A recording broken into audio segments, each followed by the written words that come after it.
gosh, you have really good questions. Welcome to the Run True Diaries podcast, celebrating runners of all backgrounds and abilities. This is where running unites, inspires, and motivates. Lace up to get your race up. Let's get moving. Hey, what's up, everybody out there running on native land? And welcome to the Run True Diaries podcast. I'm your host, Luis, aka Chico, and this is season 3, episode 3, making it broadcast number deuce. Thank you for spending some of your precious time listening to the show. I appreciate it. I'm definitely not going to waste it. Race up, lace up, and let's get moving. We're at the starting line with this episode's guest, and oh my God, she is the embodiment of wild and untamed adventure. This woman has braved the most rugged trails. She danced with the wilderness, and she pushed past limits that would make most people turn back. She doesn't just run. She conquers terrain. She chases the unknown, and she thrives in the raw beauty of the wild. From 200-mile races to uncharted trails, she meets it all with a fearless determination and an unbreakable spirit. Ladies and gentlemen, get ready, because today we finally get to welcome the unstoppable force that is the nature's wild child herself, Emily Keddie. That was incredible. Thank you. Finally, I get the honor to say welcome to the show. Yes, I'm so, like I told you, since I met you and you told me about your podcast, which was a few years ago, I've been like secretly hoping I could be on it someday. So I'm so lucky to be here. Yeah, trust me, I've been following your journey ever since then, and I'm so happy that we finally got to make this happen. Hey, but we have a special guest with us. Why don't you introduce her? Yeah, so this is Vale. This is one of my partner's 3 children, the youngest. And I just, when she's heard me do podcasts before, but yeah. I know that, your podcast really centers a lot on, beyond the runner and other things that are really important in their life. And I've been so lucky because all the kids, including Vale, have been really involved, at races or finish lines, or even just climbing mountains and stuff. And Vale climbed Mount Sister this past year for the first time, which was huge. So yes, right here, my motivation and one of my reasons why. Oh, that's amazing. Hey, thank you for being on the show. Yeah. You have a birthday coming up? Yeah. How old are you going to be? 10. Happy 10th birthday, Vale. Today's a celebration not just of cake and balloons, but also the amazing wonder that you bring to the world. Step into this new decade knowing that every adventure is a chance to discover the magic in everyday moments. Keep exploring, keep dreaming, and keep shining bright like the little star you are. Again, happy 10th birthday, Vale, and thank you for stopping in here at the Run Shoe Diaries. Hey, now you get out there and you go treat yourself to some birthday miles. Let's go! Hey, before we get back to work, let's have a quick taste of what birthday cake sounds like with Vale's birthday dance break! Yes, sir!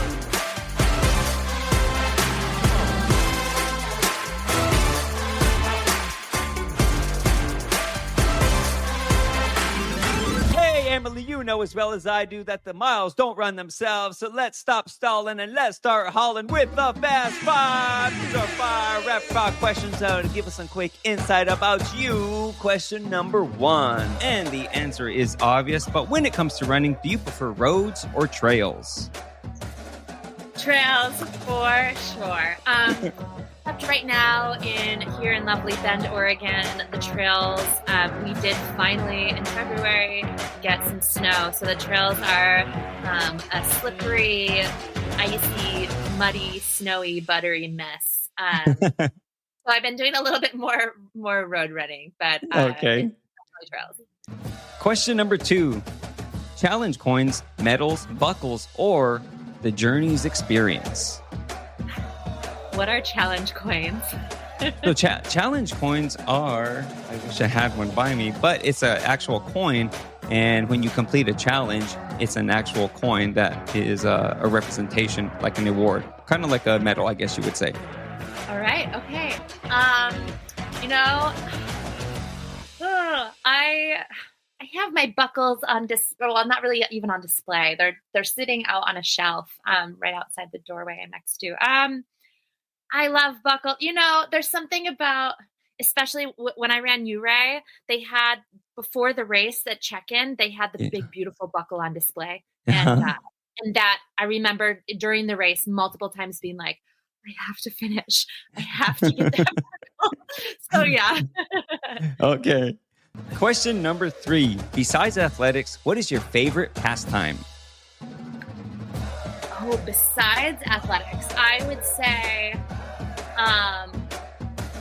camping with the kids, campfires, campfire food, just hanging out, going for hikes, being outside. Okay.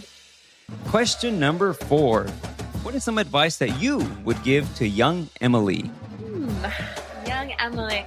I would say you're capable of anything, and that truly means anything, even the things you haven't thought of yet. I love that. And question number 5. What is something positive happening in your life right now? Ooh, I just got a footwear sponsor. Oh, and tell us about it. That's the very first time I've said that out loud. Yes, I love it. Just happened. It's Speedland, and I'm so excited because in December I won their Vert Queen Challenge. And, yes. And then I met some of them in real life. I ran an event called Spike Camp. And then I ran another race shortly after that where there were a bunch of runners with Speedland. And I just was really enamored with their shoes, with the fit, with the performance. And we had some dialogue, and that's a go. That's awesome. Congratulations on that. Thank you. Do you have a certain model that is your go-to model? You know what? So I have only had the opportunity so far to try one. It's the PDX. It's got a pretty hefty tread on it, and you can trim it down if you want to. I have not yet. You can also remove or put back in the carbon plates. Okay. I've been running with carbon plates in, and I haven't done anything with the treads. And I'll say, like for the one race at Lake Sonoma I ran a few weeks back, it was incredibly muddy, and those shoes were just amazing. I mean, the tread is deep like the Mariana Trench. It's very aggressive, but for snow, for like slushy ice, or like crunchy, uneven surfaces, and for sure mud, they're so ideal. So not surprised that they're named after Portland. Okay, that's awesome. And boom, just like that, Emily's Fast 5 is in the books, like Catherine Switzer sneaking into the 1967 Boston Marathon and finishing breaking barriers for women in running. And that's not a fun fact. That's a run fact. Yes, I love it. All right. So, yeah, let's ease on into this. Now, Emily, in your own words, who is nature's wild child? Give me some background, some insight about you. Oh, cool! I love that. I love that label. I might like that more than Vert Queen. I am a 38-year-old ultra runner. I live in Bend, Oregon, and I've been here about 7 years. I came here from the East Coast. For the first, I want to say, 27, up till age 27, I really was all about being a student. I went to undergraduate, and then I went right on to graduate school and got my PhD in child psychology. And then I worked for a couple years in a children's hospital doing therapy and in a couple different types of settings. And then my life did a 180. I hiked the Pacific Crest Trail in 2016, and then I moved west and started ultra running, and life has just been full of surprises and getting better and better ever since. Wow, that is amazing. Hey, before we go any further, I have this little tidbit for you. I'm in a pretty amazing chat group, and your name came up the other day, and I swear, I totally thought they were trolling me. I thought they knew that you were the next podcast guest. Oh, my word. Yeah, I totally thought, I was like, how do they know? Like, I didn't even say, like, the only people who know is you and I. So Phyllis was in the picture with you, Phyllis Yeah, Stanley. And yeah, you guys were on the podium, and they were showing a picture of Phyllis, but you were up yeah. there too. And Phyllis was like, "Hey, I know Emily," and that's when I Oh was my like, gosh, yes. I shared the podium with her at Oregon 200. She's incredible. I "Yes, admire definitely." her so much. All right, so we got some like very, very in-depth questions, and like I just want to ping pong this everywhere. But you alluded to one of them already, and your professional background. Beyond all of your athletic achievements, you hold a PhD in child psychology, and you work as a running coach with Team RunRun. Do you mentor children still? I don't currently, I through grad school, I worked, and then I worked for a couple years post grad. And when I moved to Oregon, I have yet to transfer my license out here. Yeah, Um, I still very much am fond of the profession, and there's a high need for psychologists in this area. yeah, And it's just a matter, like I keep saying, like, oh, this year I'm gonna get my license. It's kind of like studying for the bar exam. It's a high stakes, kind of expensive exam that you have to take. And yeah, I'm kind of stabbing myself in the foot now that I didn't take care of this years ago when the information was so fresh. But yeah. I I understand. I loved working with kids. And so I have that degree in my back pocket, but it's Mm-hmm. funny starting, when I started to coach, there's so much similarity. It's Yeah, coaching kind of a subfield of the broader field of psychology, very similar concepts and theory and approaches to like data collection and integrating different kinds of data, just applying it to something different and having a bit more limited scope of practice and a lot yeah. cheaper liability insurance. So but for now, that's my focus. It's a good balance, and I'm always trying to achieve a really good balance. That's amazing. And I have a little bit of a connection there. So I used to be a kindergarten teacher, and I actually started my educational career as in child psychology. So I got as far as getting an associate's in child psychology, and I got a child development associate's as well. So I blended those together to start teaching. And a lot of what I've learned being a kindergarten teacher and studying child psychology, I've fused those together and used that experience to kind of help raise my own children. Yeah. Have you done the same thing or anything like that before? A little bit. I mean, I think, what I think is cool about psychology is it's so, a lot of it, it's not mysterious. A lot of people with very little psychological background know a lot because it's human nature and Yeah, behavior. definitely. We're all human. It's just, people with specific backgrounds understand it a little more in depth and more understand like the mechanisms behind behavior and, what causes certain things and how to address certain things more effectively. Um, Yeah. it's interesting because I've always really tried to keep my psychology mind like away from like friendships and relationships. I think Yes. I've been really good at that, at like keeping that, segmented out. Yeah, definitely. And I remember when I was going through one of my clinicals, we had to develop a teaching mechanism, and so I called this the infinity model or whatnot. But it was like play is critical for a children's developmental and the way they learn. So like a figure eight on the curves is where we would be playing Legos or whatever the toy or thing would be. But when we would cross in the middle, that is where I would integrate the teaching with what we were playing as. And so it was just kind of like, this model that I would got to use every day as a teacher. And so like my job when I was a kindergarten teacher was like the funnest job I've ever had because I got to go to school and play with toys all day. Yeah.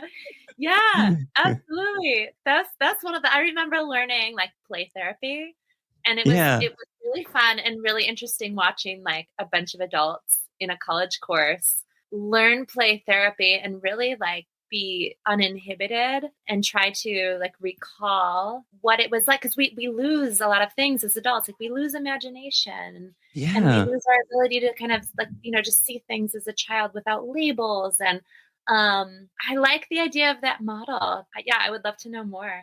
Yeah, definitely. I'm sure I still got my notes somewhere and everything. And we even had to use, markers, Crayolas and all that stuff like that. We had to use what the children would actually use to build something. And it just brings you back into that, to that stage. Like you just saying, like we lose things. When I went into undercover narcotics in the military, and we would have to do these interviews, I got to use some of that experience in that field as well. And when we would bring in children for interviews and stuff, I noticed that, for a kid, they're only so tall. And for us, they have to look up at us all the time. So we're giants. We're always staring down at them. To gain that trust, get down on their knee, get on their level, show them that, you're not above them. And that's how I was always able to gain trust and gain that, establishing a good rapport. Yeah, that was probably my favorite part of doing therapy is like the relationship building. Yes. Because that is, that's the number one predictor of outcomes is the rapport between, the therapist and the child or whoever, is that relationship. So it's really cool finding, developing that, finding common ground and really developing the trust. That is awesome. So let's transition into some athletics here. Sure. Hey, before we do that, check this out, runners. We only stop for 3 reasons. That's 8 stations, beautiful summit views, and epic trail updates. So if you're an on-the-go runner like me, you need a training plan that fits your life. So whether you're lacing up for your first 5K or you're tackling an ultra up to a 200 miler, Coach Emily Keddie of Team RunRun builds a training plan that fits your goals, your schedule, and your experience level. Affordable, personal, and built around you so you can stop guessing and start progressing with Coach Emily at teamrunrun.com. And here's the best part. Use code 50% Keddie for half off your first month. Let her know that Luis sent you. She'll help you get your lace up to get your race up so we can see you out there on the trails. Back to work. So first of all, how did you start running? How did you get into all of this? So I realized today when I was thinking about these types of questions is I kind of skip over part of it usually in interviews. So I did do track and field in high school, but it was pretty low-key social. And I think I dropped off in the last year that I did it. I wasn't competitive. I didn't have a ton of drive. And then before I moved to the West Coast, I did get involved with a group of gals in some like gym fitness classes, and we signed up for 5Ks. I was pretty competitive back then. We were all we all motivated each other, and it was all like, we're going to get abs and we're going to get biceps, these runs. And, I remember we did a Tough Mudder, and I love kind of being competitive in those things. I was not like fast by any sense, but I did have that kind of period of time in my upper 20s. And then, so I hiked the PCT, and it was after that in like 2018 when I did my first ultra, which was a 50K. And that just led me to think like, oh, if I can run that far, which seemed obscene at the time. And you do it, it's really painful. And then I'm laying in bed eating chicken wings afterwards, and which is just like my daydream. And then you just start, the pain fades, but the high is still there. And you're like, I wonder. Yeah. Run a little further, and then you sign up for a 50 miler, and then it just kept going. How long was it before you started running until you ran the Crazy Mountain 100? And that's where I met you. Talk about that span right there from beginning to that point. So Crazy Mountain 100, was that 2022? And so my first 50K was 2018, and then 2019 I did a 50 miler and a 100 miler. And then COVID in 2020, which canceled everything, but then I jumped on the FKT train. Yeah. And then 2021, I ran a number of races, one of them being the Moab 240. And so that was like my first 200. I remember thinking I'll just do the longest one because, I mean, what's another 40 miles if you're already running 200? Yeah. And there were some others sprinkled in there. So I went pretty hard. I usually have a pretty high number of races each year. So Crazy Mountain was July 2022. I believe so. It was 22, I believe. But yes, in July. I had done a couple of hundreds. And I think I had also done 2022. I was coming off of, that must have been right. Okay, I must have done Tahoe 200 in June that same year. Yeah, I did. I did Tahoe 200, and then I went and did Crazy Mountain. And I think that might have been the reason that I caught up with you and ran with you that short 4 or 5 miles that we ran together. Because I think I caught up with you, and I think you needed some motivation to get going again, and I think that's how we started. Is that correct? Yeah, I remember Crazy Mountain was a race I had set a high expectation for myself. And and it's interesting. So I very much, I went out fast, but then there was a lot of climbing in the beginning of the race. We got treated to quite a thunderstorm, and I got passed by a whole bunch of ladies, and I remember letting that get to me and just being okay. Going as I thought it was going to go. I certainly wasn't feeling fresh. I had, on the way out to the race, because it was a road trip, my partner and I did some backpacking, which I encouraged a pretty intense loop, like mileage and vert wise, which that was not the move.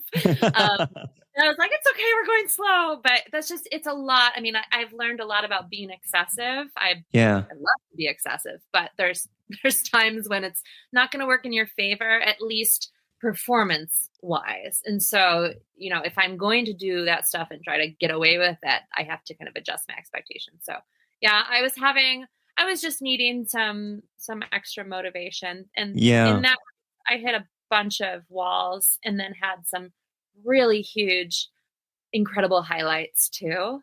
Definitely. While I didn't finish in a time that I wanted, but I finished and met some incredible people, got to re-see some incredible people. So it was a great race. Yeah, when I was talking to you during Crazy Mountain 100, you mentioned that there was somebody coming to see you, I think, at the halfway point. Yes. Was that the young boy? Yes. Right? Yeah. Can you tell me about that? Yes. Oh, probably my favorite running story of all time. Yes. For me. His name is Xavier, and I met him first at Moab 240. I remember coming into an aid station. Gosh, I wish I knew which one it was, but it was maybe around mile 60, day one, and I was running downhill. I could see the aid station in this big flat area below, and this young boy, 7, 8 maybe, and he runs out to me to then run into the aid station with me. And the aid station, he runs around, gets me mashed potatoes, offers to take my poles, fill water. He's just very, very helpful. And then when I leave the aid station, I'm like, this is it. I have my headlamp. I'm running into the night alone. And he ran with me for quite a ways. And it was so touching. And I snapped a selfie with him before I said goodbye. And later on, after the race, his mom found me on Instagram and was like, I'm his mother. And that was so cool. And he loved that. And so anyway, that was a highlight of that race. And then when I ran Tahoe 200 the next year, at mile 11, I got to an aid station, and his dad came up to me. His parents are pretty involved in the ultra community. Yeah. And he said, there's somebody here that wants to see you. And I just tears. And there he is. He's a little bit older and a little taller. And So that was awesome. And then I saw him at the end of that race also. Yeah. And so at Crazy Mountain, at the starting line, I ran into his parents in line for the bathroom, and they said, Xavier's going to be there's an aid station at mile like 40 or 42. Yeah, and 44. Okay, yeah. I was like, I got to make it that far. I was having such a mentally tough race. And when I ran into that aid station, there he was. He had a big growth spurt. His arm was in a cast. I think he was skateboarding or something like that. And he had a little baggie of candy for me that said, "To Emily, love, Xavier." Aww. That, like, young kid, like, it just, I mean, everything, even like seeing young kids out there on the course and like when they give you high fives, it's just this boost, like, there, because you wonder, like, what are they seeing? How do they see this experience and all these crazy runners running past them? And will that, you just hope that has some kind of a positive impact on them. Oh, yeah, definitely. So, and it kind of definitely has boosted my spirits a lot. Yeah, definitely. It kind of goes back to what we were talking about a little bit earlier with the child psychology stuff that children also learn by observing and everything. So, with us, namely with you being out there running all these things, you're being a positive role model for these children like that and everything. And that shows exactly with the rapport that you've built with Xavier there. So that's amazing. That's a heartwarming story. And I remember not knowing all the details, but trying to remember them all throughout today. I'm like, okay, what was the story? And I was trying to get it together so I could get it on the podcast. No, but trust me, I was really, really trying to remember it all.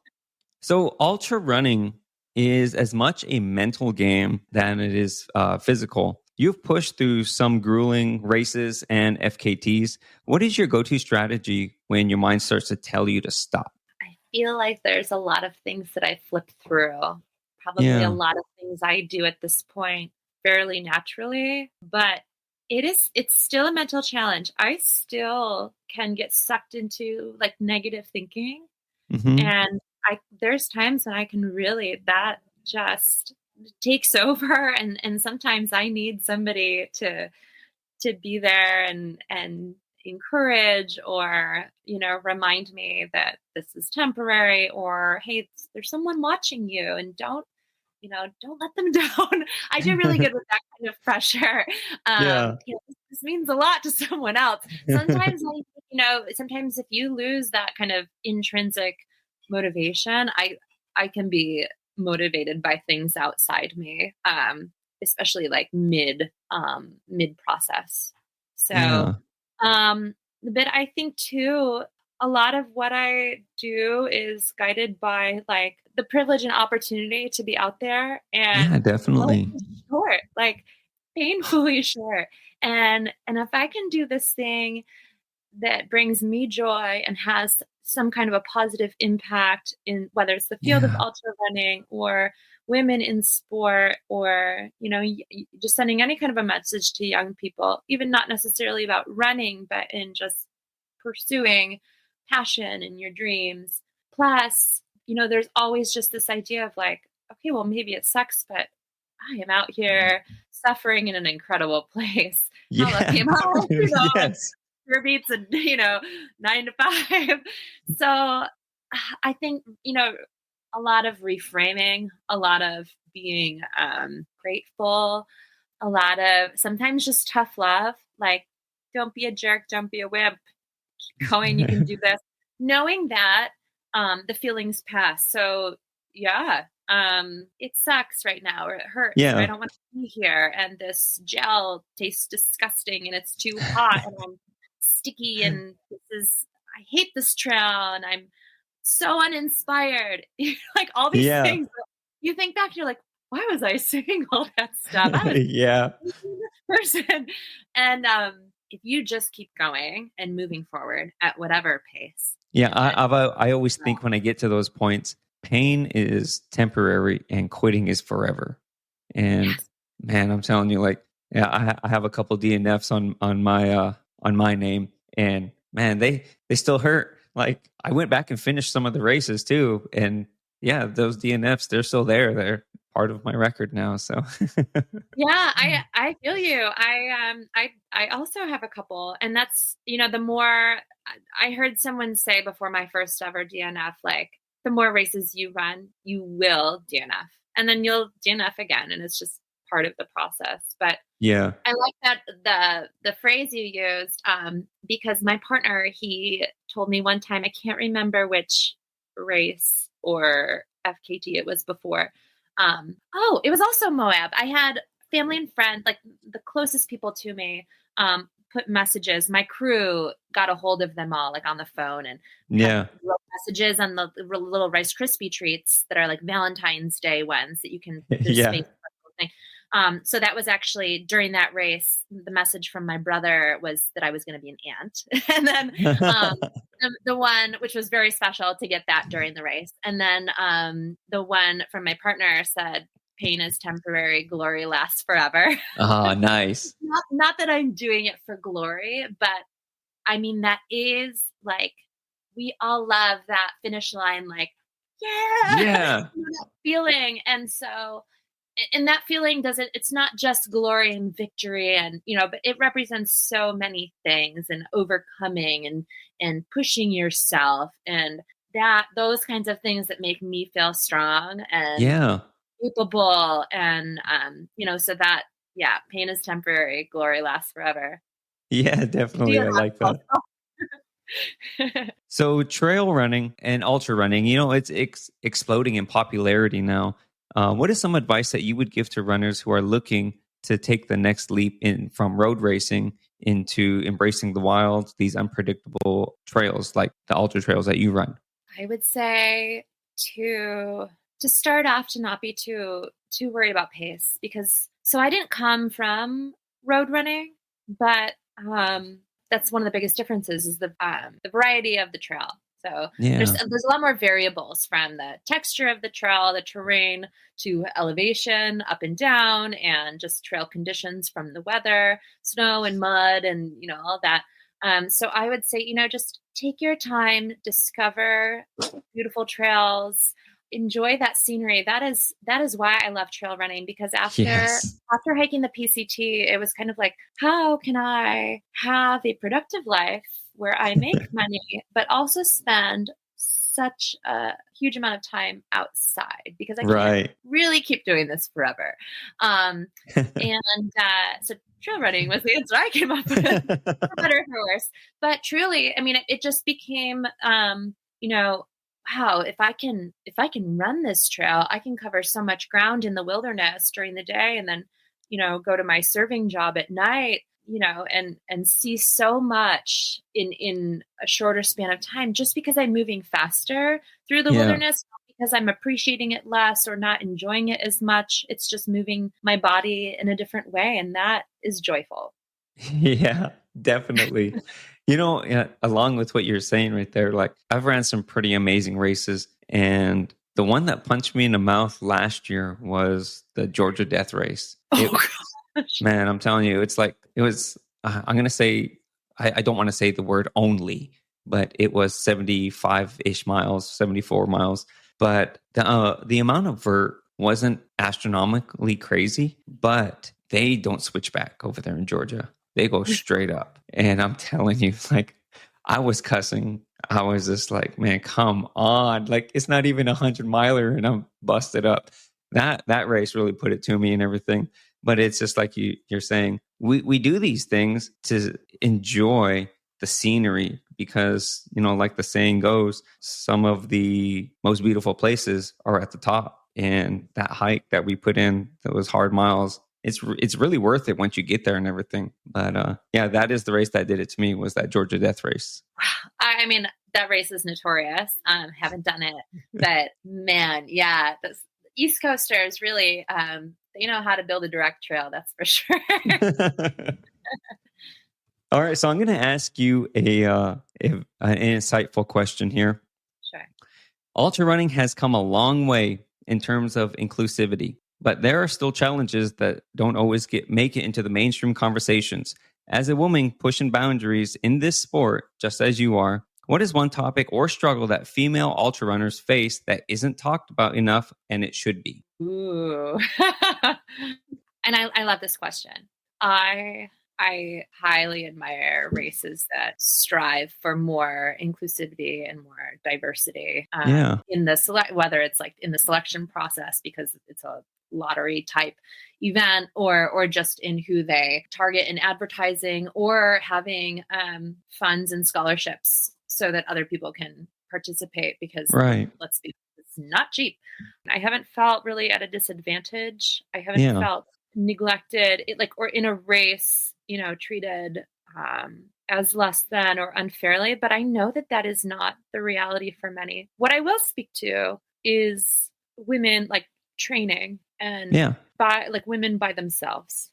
I get a lot of people asking me about how I protect myself, especially when I'm running in the wilderness areas by myself, or how I feel safe, or how to go about feeling more safe themselves. So like safety and vulnerability out there on the trails, right? While during your training? Yeah, because I think a big part of the reason that I don't feel incredibly vulnerable when I'm out in the wilderness is some of my experience as a human in the past several years back.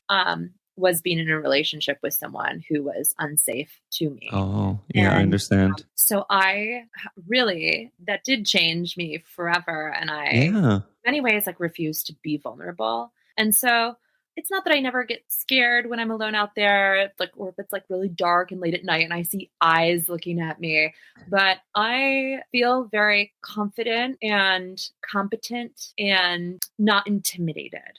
Yeah, definitely. But I know that many women are. And so that is something that I ask myself regularly, what creates that and what can I tell people about, being safe in the outdoors without assuming that I can just say, oh, you get used to it.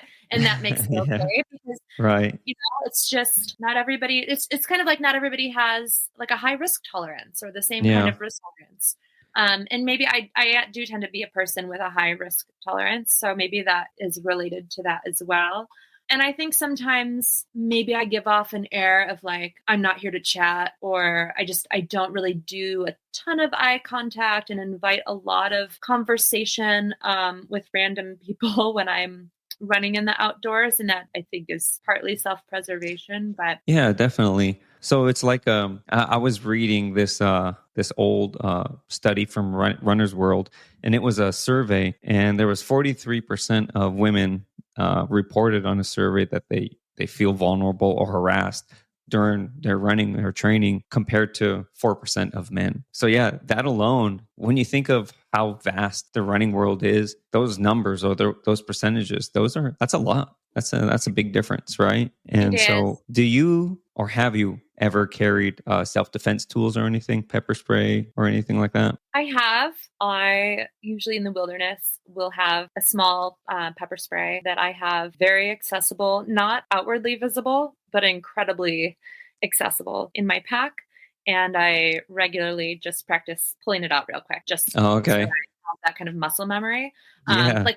Pulling your reserve chute when you're skydiving. It should be something you do automatically and you don't have to think about. So hold on, have you been skydiving? I have. I have my A license. What? Hold on.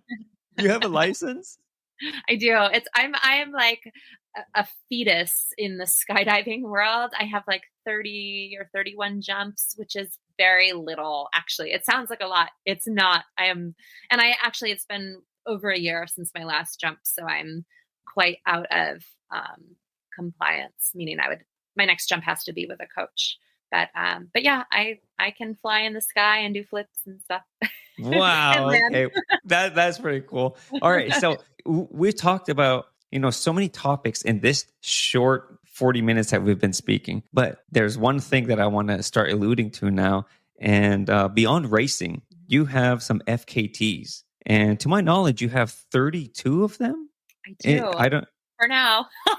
These are on some of the most challenging trails, and you're achievements alone are nothing short of legendary, including a staggering 2.24 million feet of vertical gain in 2024. And that is what gave you the nickname Vert Queen, right? Right. Okay, tell me about this venture. I mean, oh my God. Like when I saw the number, I'm like, is this real? Real number. Hey, give me the story. Yeah. I really wanted, I love a good project, a good long-term project because, I can piece together my race year. But I need something motivating me between all the races. Yeah. And so I was inspired by Hillary Allen, whose nickname Okay. is Hilly Goat, to set a huge vert goal because she had done a pretty big year. And I remember just wondering, like, oh, could I do that? Like, that's an elite athlete, but little me, I wonder if that's possible. So just because my brain likes to, again, be excessive and aim for the stars. So I did. 2 million, that's the goal. And can I do it, and can I still do my races, and have a life and come out the other end with a relationship intact and friends, so which I did. And I think those things were better than when I started, meaning the vert enhanced things in some ways. Anyway, but it really kept me motivated every day of the year, which was a leap year, so I had an extra day to complete it. Hey, there you go. Oh man! And on that day, I did actually, that was a 0 day. February 29th, ironically. I did a slew of races. I did a whole bunch of FKTs. Every activity, it was so cool because everything I did, even if it was like a flatter run, contributed to the vert total. So it was this reward cycle that every day I got a little bit closer. And so I would like egg myself on and get ahead of schedule just to feel less pressure. So I didn't have to. So that way I didn't have to say, well, today I have to do at least this much. I mean, I did have like a daily, like what I had to do every day to reach that goal, which felt crazy. But if I was ahead of schedule, then I could afford to be a little bit lazy one day, or I could, take a partial day off, or just, not think about it. Or, my big concern was, well, what if I have an injury or something? Yeah. If I was ahead of schedule, then it wouldn't mean that the effort was off, so. What is the biggest lesson that you've learned from chasing FKTs, and how does that compare to the structured chaos of an ultra? Ooh, I mean, FKTs, a lot of the ones I've done are alone. Yeah. And you have to be self-sufficient. Yeah. You have to really wear a different hat in the sense of you are problem solving. There's nobody out there at a next aid station to help you, to give you more food, to cheer you on, or try to motivate you and encourage you to keep going. That has to be within yourself out there. So you have to be much more prepared for things that could go wrong. Yeah. I mean, the longer ultras, there's greater distance between aid stations. So the self-sufficiency kind of builds the further you're running. But in FKTs, that definitely is a bigger role. And then also there's a big responsibility in FKTs that I don't think it's talked about a lot, but in terms of being responsible as a record setter and a user of the land, in terms of doing your research to find out what the route actually is, and if any parts of the route are closed, things like that. I've done some FKTs where I'm just on-sighting, actually a lot of them, meaning I haven't done that route before and I'm just kind of going for it. Yeah. But I will fine-tooth comb the previous reports, if there have been any, and read other people's experiences and try to get to know the route as much as I can.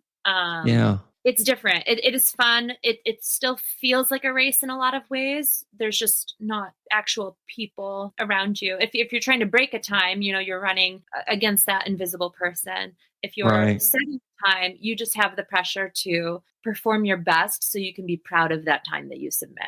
I understand. So when you finish these FKTs, is it comparable to finishing an ultra? Like, do you get that overwhelming feeling, or are you there all alone and you have that sense of accomplishment after so many days out there by yourself? Both. So I think only one of my FKTs has been truly multi-day. That was the Escalante route in Utah, and I had a partner for that. Others, I've been really wanting to break into the multi-day. It's intimidating. The longest I've done by myself was the High Sierra Trail, and that was about 72 miles. Okay. A very long day and very isolated, very much by myself. And that when I did, my partner was at the other end waiting for me, which was that was tricky because my phone stopped working completely, like a half hour before I was about to start it. And Oh, wow. I had a Garmin Mini, but then I operate that through the phone. So my partner gave me his phone so that I would be able to take pictures for proof, use the navigation on Gaia for the route because I had not done it before. I was starting. And so he then was having to drive from the east side of the Sierra to the west side with no phone for navigation and also Oh, wow. no communicate with me or anyone. So like if he had an issue getting to that other trailhead, got a flat tire or, something happened or, there was just no communication. So that was really stressful. And I just kept thinking like, he'll be there at the end. And then there's been a few I've taken. I mean, there's been plenty actually that I've taken on where no one was at the end. I remember one sticks out. Probably the hardest one I've ever done was the Sisters Trifinity Loop here in Central Oregon. Massive. No one has done it. So I was the first one to complete it and no one has done it since. I'm dying for someone to do it. But it's a pretty like long 70, 75, 76 miles and fairly technical climbing as well. Hard fourth class, maybe low fifth. But I remember that one was brutal. Actually, that one did go overnight. It was like a 37-hour effort. But I got to the end and it was so huge. It was such a kind of a mind-blowing experience just for me, really difficult.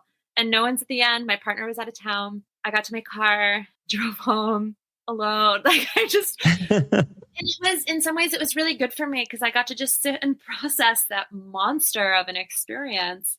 And then the next morning, bright and early, my best friend at the time brought like scones and a can of bubbly for me. And I remember sitting on the front stoop and kind of regurgitating the experience. And that was really special for me. So yeah. It just depends. You don't have the crowds and the volunteers and your crew and all of that different. Yeah, I can imagine. But hey, man, congratulations on all of that. Just reading it was amazing. Hearing the story from you, even more amazing. Congratulations on all that. Thank you. Definitely welcome. I know you are such an adventurous person. If you could run any ultra in any location, no rules, no restrictions, where would it be? And what would make it the most epic and adventurous trail run ever? Oh, my word. Well, I would have to have a few of my friends with me because friend running trips are really fun. Or with my partner. So this is where my mind's going. I was thinking PCT, right? But like completely supported, like in sections where we, get pizza delivered and to relive the PCT experience. But one that I'm actually pretty excited about that's more likely to happen. My partner has kind of a route designed from Washington down through Baja where he's going to surf his way down and take a van. Yeah. And then so he wants to do that. So meanwhile, I want to come, but I'm not a surfer. So I want to trail run my way down. So we drive, he goes and surfs for the day. I go and, run on probably some really stellar trails that I already know about that, are all the way down Washington, Oregon, California. And then probably a mix of some road running and forest roads and just random places and just explore. There is nothing I love better than a good running road trip. That is amazing. Discovering. I've had several of those, sometimes just on my own, and it's just wonderful. That's awesome. Again, I know your adventurous spirit. And so I thought of this question when I was thinking of what to ask you. Imagine you are running a 200 miler and you get to have one power up like you're in a video game. What would be your dream power up to make that race even more ridiculously fun or just a little bit easier for you? Ooh. To make my really good hallucinations visible to everyone around me. That is amazing. Can you Because imagine? I really want them to see like the dolphins swimming on the ground, and I want them to see that dinosaur that was just in its natural habitat chomping on a tree. And I want them to see, Mike McKnight dressed as a, postal carrier standing like over there in the trees. That would be so cool. Is there any one of these hallucinations that stand out? Like, I know that that is not real, but I cannot unsee it. Yeah, I have actually, it's on video. Not the hallucination, but my pacer, Alex, took a video of me because when I was hallucinating, this is during Tahoe 200, I loved it. It was like protecting my brain in some way. Like it was making it so I wasn't tired and my mood was elevated. And I knew that as soon as I stopped hallucinating, those things would change. But I wanted to hold on to it as long as I could. So I remember I had come out of an aid station. We had gone a couple miles and I was like, Alex, I have one right now there. And so he's filming me and I'm pointing out the dinosaur. It was like a brachiosaurus, but it was the dinosaur. It has a long neck and a long tail. And then it has kind of like a bump on its head. I just was like, and I can see it right now. And it was standing. And I used the phrase, it's in its natural habitat, because it looked so natural where it was just eating, the leaves on a tree. And I gave this detailed description. And then I looked at the camera sadly and I was just like, but now it's gone. It was so real. Hey, we all know that aid stations are like the best part of these ultra races. If you could build your dream aid station, who's going to be working the table? What are they serving? And what is the theme? Ooh, the theme is county fair. What? And they are serving corn dogs and grilled cheese with bacon and cotton candy and that super sweet and sour lemonade and, just things you can take on the go. Anything on a stick, definitely fried dough. Yeah. Oh gosh, this is great. And then, who is serving it to me? Courtney DeWalter. Oh, yes. She is at the aid station, and she's in costume. I don't know what costume, but yeah. And that is amazing. What is the food, the theme, and who? Did I cover it? Yes, yeah, you got it all. That was too easy. That was a pretty awesome one. Hey, that's all the questions I have. Is there anything you want to go back, you want to add to, or anything like that? Right now would be the time to do it. I don't think so. I know we covered a lot. Hey, you did the PCT, right? Yeah. How long ago was that? How many miles is that? That's like 2,600. Oh my God. Yeah, it's a long term. It's like a 5 or 6 month commitment for most people, if they're backpacking. Yeah, that is. Through hiking, doing a long trail of any kind. I crave it still. And like this past summer, my partner and I were able to do 18 days in the Sierra. And I wish I could do that every single year because it was enough time to get back into that sense of self that I remember and love so much through hiking. It's enough time to disconnect from the world and to wish that, you could just stay out there indefinitely. And, definitely. So, yeah. What do you have on what's next on your agenda? Wow. I'm laughing because it's ridiculous. I had, races at the end of last year, all the lotteries and all the signups. And I had kind of dipped into my savings more than I wanted to, just being able to make last year happen with all the Vert. And so I just didn't sign up for a lot of races. I didn't make any lotteries anyway.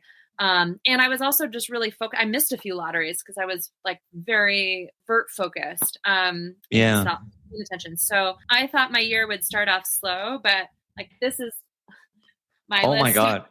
of like potentials.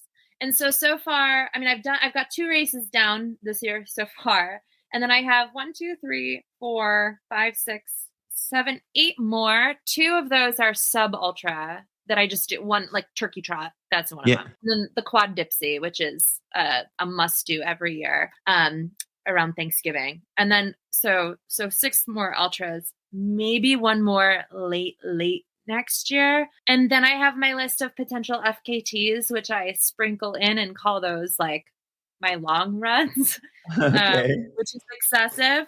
And then some pacing. This weekend, I'm going up to Orcas Island in Washington to volunteer and hopefully pace somebody who might need it. I'm going down to the Arizona Monster to pace my friend Ketra. Oh, okay. I'm doing I learned the term recently. I don't know if I like it, but a fat ass, which is like a trial run of a new race where they just kind of do a run through before, having it open for registration. Oh, okay. A new nearly 300 miler in the Eastern Sierra. Oh my God. So that'll be over 11 days in June, which I'm really excited for. And then some backpacking and trips with the kids and just normal shenanigans. So it's a lot. Yes, I can tell. And you have the in December the Christmas episode of Run Shoe Diaries, right? Yes. There's a Christmas episode. Yes, definitely. Yes, but. Hey, that's all the questions I have for this. Are you ready to move into the next section? Yes. And now it's time for the 5 to stay alive. These are questions I ask every guest about themselves and what keeps them motivated. Contestant Emily, are you ready to answer the 5 to stay alive? I was born ready. Well, that's great because question number 1 is, do you run with or without music? And if so, what is one power song on your running playlist that motivates you? I run with music a lot of the time, unless I'm with someone, and sometimes not at all during races. But I do run usually just with one earbud in so I can respect like mountain bikers. My song, this is such a hard one, but there is one song that has just been my anthem. Finish line, there's nothing like finishing a race to it, or just when you're in the depths of the muck in the race, and that is Dig Down by Muse. Awesome. Keep in mind that this song will be added to the Spotify guest playlist for listeners to download and listen. This song is a representation of you. Question number 2. What are some things in your life that have positively changed since you started running? Almost everything, but my relationship with myself and with my body. Oh, that's amazing. And how I see my body and its changes with everything that I've done, and just really like a sense of self-love and power. Yeah, definitely. I love that. And that is one thing that I've always I clung to as well. And it doesn't matter what it is, whether it's my firefighting team, my daughters, I always say me, us, them. Always got to take care of yourself, because if you can't take care of yourself, you can't take care of anybody else. Us is going to be, your inner circle, your family, or your team if you're at your job. And then once you take care of that small group, then you can go outside of that circle right there, and you can start helping others. So me, us, them. I definitely agree with you on that. Question number 3. In your opinion, what is one thing that an athlete should avoid in their journey to becoming a better runner? I would say don't avoid anything, but things that you would try to avoid can be such a good lesson. So I want to say things like avoid comparison, avoid too much feeling of competition. I've certainly felt those things and still do sometimes. And it's important. I think those are important to humble yourself and to mitigate your ego and just to learn about yourself too. And running is a great way. You have a lot of time to spend thinking about things that you might otherwise avoid or push away. Question number 4. Finish this statement. When it comes to long distance running, Emily cannot leave the house without her snackies. Really good snacks. I'm known with people that I run with for having high quality real food snacks. Like I'll pull out like an egg roll or churros or General Tso's chicken from my Really? running pack. Yeah, That's I am awesome. not a big gel person or just typical running food. I mean, I'll use it sometimes and I will use it for races. Trying to, gut train with this Yeah. stuff that people do now makes me want to cry because I just want to like be chomping at a baguette or something. Yeah. So just creative, I think creative food and sharing with other people. Like if you're going to bring something really awesome, share the love. Yeah. And I love that. Last year, I was training in Albuquerque in the Sandia Mountains, and I took with me Einstein Brothers, a bagel up to the top. It was super amazing. And when you get to, that stage of physical exertion and hunger, real food does wonders for you. It does. I'm a bit of a wino, and when I'm backpacking, I really love to pack in wine. And one of my favorite things is I don't drink a lot of expensive wine, but Yeah. if I'm going to have a nice bottle, I like to bring it in to a really beautiful place because I would rather drink it like in the desolation wilderness in California than sitting at a table at a fancy restaurant. So I feel similarly about food. If you're going to bring, some great bagel sandwich or just some glorious food that you're saving for and then at the top just to sit and enjoy it in a beautiful place is Definitely. why we're here. Question number 5. Do you have a running mantra? Yes. I've had several. For most races, I will come up with one and write it on my hand. Okay.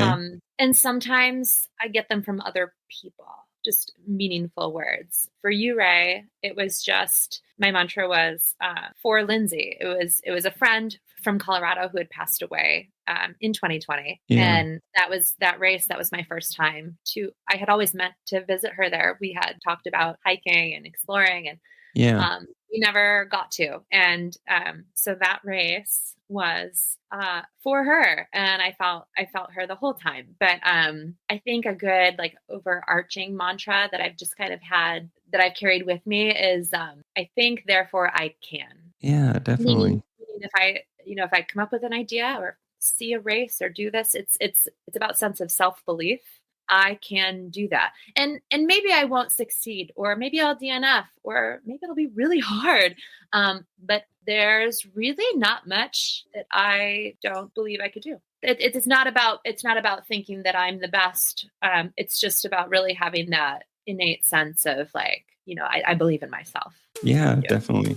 Hey, that was the 5 to stay alive. Thank you for those answers. Is there anything that you want to say, add, or go back and revisit before we bring this episode to a close? I just really want to talk to Courtney Daualter about the county fair aid station idea. Yes, let's do that. I did not think about that one ahead of time. That popped into my brain. So I was originally going to say Thai food. And then that just popped into my head and I was like, oh, yes. So exciting. Yes, that's amazing. Let's make that one happen. Hey, Emily, thank you for joining us on the show today. Your fearless spirit and your wild sense of adventure inspires runners to break free from their limits and chase the unknown. Your willingness to embrace the rugged, the remote, and the relentless teaches us that running just isn't about distance. It's about discovery, resilience, and the raw beauty of the journey. Through your ultra-endurance feats, from the Oregon 200 to the Moab 240, you've proven that strength just isn't measured in miles, but it's in the mindset to keep moving forward no matter how rough the trails get. On behalf of the entire running community, I want to thank you for showing us that adventure just isn't out there. It's also within us, proving that every step, no matter how wild it is a step towards something greater. So again, Emily, it was an absolute honor to have you on the Run Shoe Diaries. Hey, give somebody a shout out before we leave. Yes, I want to shout out Kelsey McGill. She is a friend of mine and she did lots of Vert with me in December before that Vert challenge. She's also a running coach with Team RunRun here in Bend, Oregon. And she's an incredibly wonderful friend and overwhelmingly positive human being. So to know her is absolutely to love her and to be inspired. Awesome. And you have a wonderful day, and I'll see you out there on the trails. Thank you so much. Those were really beautiful and inspiring words. Thank you. We're approaching the finish line, but before we cross, here's some news and views. That was the Vert Queen, aka Nature's Wild Child, Emily Keddie. And as she is to so many, many runners, she has become one of my biggest inspirations within the running community. When asked about capturing the Vert Queen Crown, she takes us back to the beginning, when it was just a thought. She exemplifies how runners like us can set goals, large and small, put in the work and follow through to achieve them.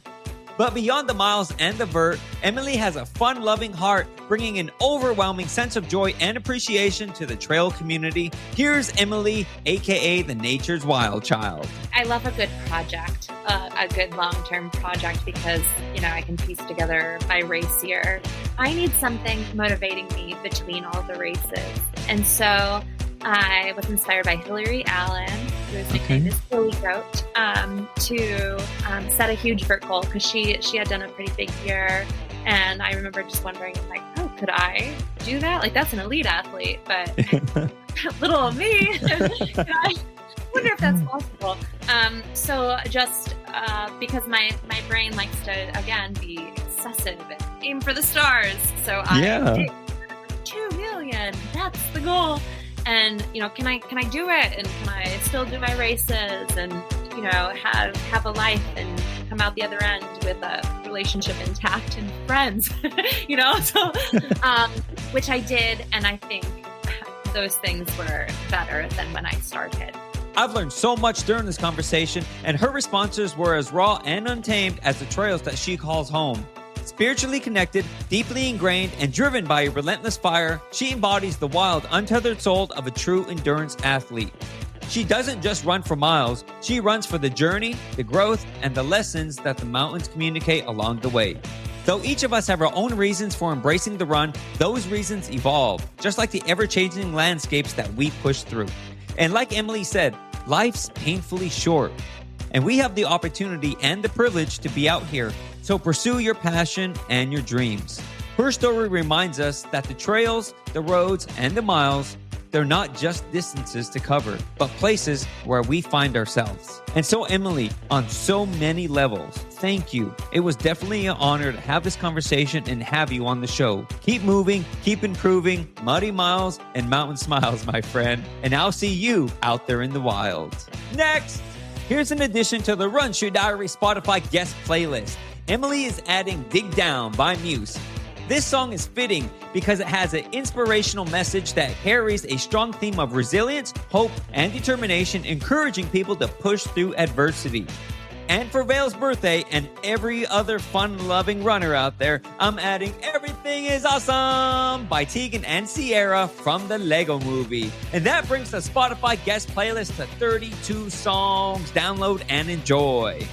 And what better way to finish strong by letting you know that this episode was brought to you by Silo Performance. Ultra running just isn't about the miles, it's about preparation, resilience, and having the right gear to go the distance. Silo is built for endurance athletes who push their limits, offering innovative, race-ready solutions to keep you moving strong from start to finish. As part of the Run Shoe Diaries community, you will get 10% off your order with the code RSD10 at gowithsilo.com. Get the gear that goes the distance, because every mile matters.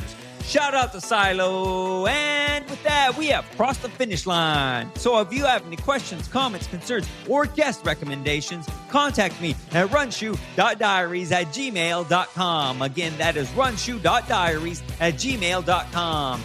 Be sure to follow us on Instagram, Facebook, X, and YouTube. Keyword search Run Shoe Diaries. Thank you for listening to the Run Shoe Diaries podcast, episode 22 with Emily Keddie. Until next time, remember that with each step comes the decision to take another. So keep putting one foot in front of the other, because it's amazing what you can do on your own 2 feet. And I'm out.